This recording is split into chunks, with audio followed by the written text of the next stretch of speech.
That's the most amazing thing about Afrika Tikkun. You feel at home. So when I met Afrika Tikkun, I think my life molded in a positive way. If it wasn't me, being part of the organization, who knows where I would be at this moment, especially looking at the community that I'm from. Afrika Tikkun changed my life.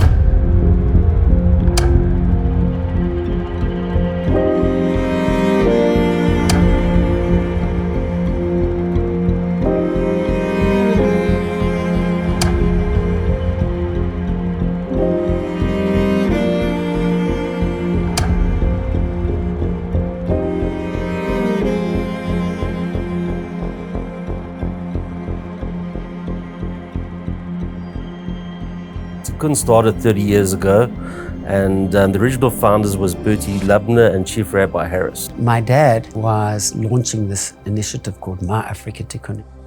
The challenge really was to say, what could Afrika Tikkun do, My Afrika Tikkun do, that would be a role model perhaps for other organizations. And it was in that sort of stage that I got to experience meetings that he was having with the late Chief Rabbi and the very fiery Anne Harris, his wife, around what were the solutions to critical need in township communities. And I remember in the early days of the board, there was a lot of uncertainty still about where the organization was going. When I started, it had a soup kitchen. So we had a buggy that we had lunch boxes that were put in the food. So they were delivered from house to house. And they saw the need there. They saw the children. They saw there was no education. They saw people were living under very difficult and poor circumstances. How can we help them? We started focusing on various aspects, which was early childhood. We were doing after schools. We were doing kitchen and nutrition. We were doing caregiving work. We spent all this money on these kids. And what's the next step? These kids aren't able to get into the job and into the workplace. So that's when Mark Lubner came, and we started going to career development, which was work readiness, learnerships and placements. What Cradle to Career means, it means that young people come into Afrika Tikkun to learn. From there they graduate and participate in the economy. So they become active citizens. So I grew up with my grandmother and my other siblings. My granny passed away because she was the one looking after everybody. My mother was in Joburg working. So she couldn't take us in. So we had to stay with neighbors around the community, It wasn't nice, it was very abusive. So at that age, I was a young boy who was forced into a parenthood because now I have this young sister who's 5 years younger than me that I need to look after each and every day. So we went to meet this lady at Afrika Tikkun, and then she said, no, you can just bring a lunchbox after school. You will eat here, we'll put food in the lunchbox for you and your sister for the night. The reality is that when a child is hungry, they can't make the most of the learning opportunities they have. They can't make friends, they can't build social skills, they can't, think in class, they can't work. If we want to make a change in our country and we really drive a difference for the future, our kids can't be hungry. This young man was narrating a story about the type of background that he comes from, but he had actually achieved distinctions in mathematics and physical science. He had actually gotten 100%. And for me, it was like, wow, this is the impact that this program is having.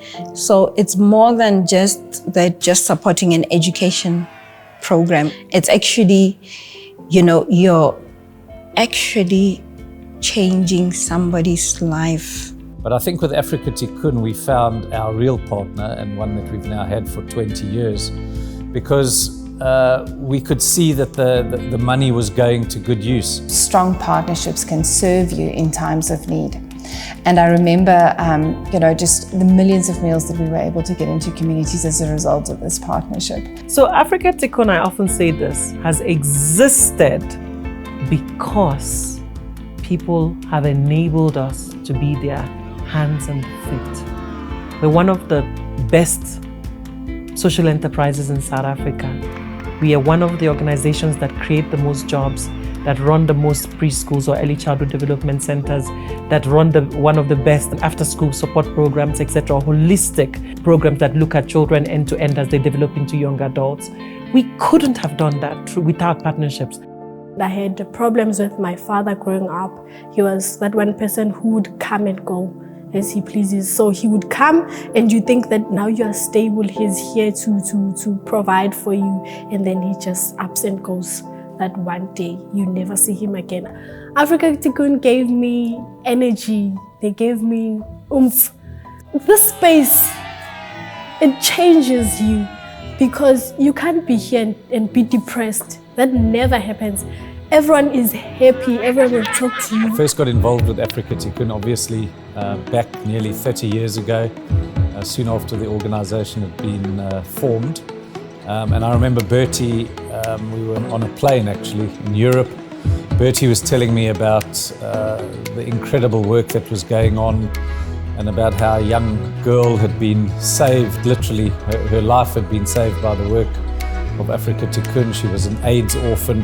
And I remember the two of us sitting there with tears rolling down our cheeks. And Bertie said, you know, won't I get involved in the UK to set up a charity here that we could raise funds for the charity in South Africa, which I obviously did gladly. Afrika Tikkun has now become, and has been for the last 20 odd years, the global charity for the Belron organization. It was a scenario a couple of years ago where I was there on a site visit in Fuleni, and a gogo came up to me. She was at the clinic, she was having her checkups, and she had a newborn grandson. And in conversation, maybe 5 minutes into the conversation, she handed over her grandson to me and said to me, please take him, I think he'll have a better life with you. Not really knowing much about me, who I was, where I came from, but understanding that that sense of trust was there because we were in the home we call Afrika Tikkun. I recall back then also my mom lost one of my siblings from food poisoning after not being able to afford medication. My very same home didn't have joy, didn't have light, didn't have hope. And as a kid, lacking one of those things, you do not find the sense of living. That's when I came across Afrika Tikkun. And yes, when I first joined Afrika Tikkun, there was the joy, the hope, the light that I've been looking for. And for the very first time, there was a sense of life in me. The three problems we want to solve is unemployment, because if we solve unemployment, we will solve poverty. If we solve poverty, we'll solve inequality. Those are the three biggest problems in South Africa. In South Africa's unemployment is still one of the highest in the world. In particular, South Africa's youth unemployment is the highest in the world. Close to 60% of your young, able-bodied individuals are sitting at home. Over 3 million young South Africans between the age of 18 to 35 are not in education, employment and training. Many South Africans, particularly children, are still going to bed hungry. We're seeing efforts in the right direction, but we've got to do more, because it's not a question of we cannot fail. We dare not fail, because the survival, the sustainability of this country and the continent is dependent on these young people who will one day say, we've had enough. We've got to come together and realize that we've all got a contribution necessarily to make. And if we honor one another and respect one another mutually, I think we can start to make some material inroads and change the scenario very quickly. So every single year is a challenge, but what we do is we have to step back and say, hold on, we've got something special. That's why we are the leading NGO in South Africa, I believe, as far as what we do and the amount of impact that we have. Irrespective of your life circumstances, you can always overcome it with the right attitude. Mandela taught us that. And Madiba taught me certainly about being absolutely resolute and never giving up.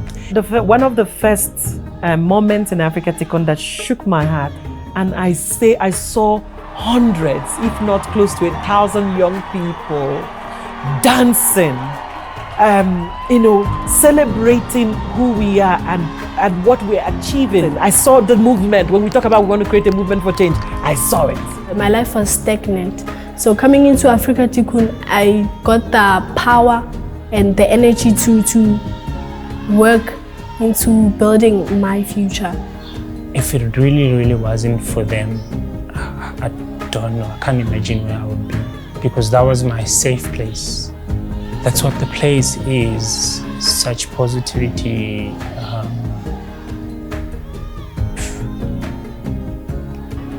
When we look at the success stories that we've had, in the various cohorts that we've had, Naspers Labs has had with Afrika Tikkun, we've had 70, sometimes 80, and of recent up to 90% of our learners graduating and all getting into a variety of work opportunities in the tech and the digital space. So we're always revisiting what we do. We're always trying to make things better or improve them. But the underlying aspect of everything we do is to make sure that our young people are economically empowered at the end of the day. And really that's the only sustainable future we've got, is in our young people. We've got to come together and realize that we've all got a contribution to make. We find purpose in our daily lives, and it bonds us in a way together as human beings that kind of makes life really worthwhile.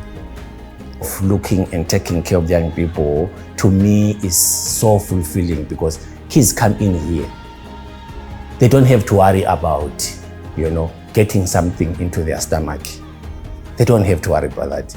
If it wasn't me, being part of the organization, who knows where I would be at this moment, especially looking at the community that I'm from. So the thing that hits me about the students that come from Afrika Tikkun is their confidence.